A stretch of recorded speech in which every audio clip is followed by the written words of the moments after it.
ఇంకా ఇది ఒక పార్రీ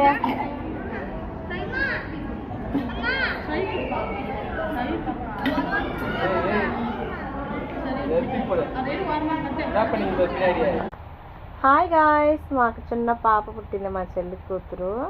ఎంత క్యూట్గా ఉందో చూడండి. 2 days అయింది ఆ పాప పుట్టి. ఎంత బాగా చేస్తుందో చూడండి, చూస్తుంది, నవ్వుతుంది. ఇప్పుడు పుట్టిన పిల్లకాయలు చాలా చాలా మైండ్ మెచ్యూరిటీతో పుడుతున్నారు. అమ్మ బాబోయ్, ఈ జనరేషన్లో పిల్లలు చిన్న హ్యాపీగా లేరు.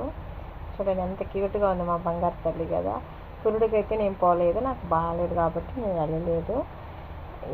ఏదైనా ఒక చిన్న గిఫ్ట్ తీసుకుని వెళ్ళాలని నేను ఇంకా పోకుండా ఉన్నాను. పుట్టినప్పుడు మాత్రం పోయి చూసేసి వచ్చాము. ఎలా ఉంది మా పాప, బాగుందా? అందరూ బాగుంది. సబ్స్క్రైబ్ చేయండి, లైక్ చేయండి. మా పాప కోసం ఒక్క లైక్ చేసుకోండి. బాయ్.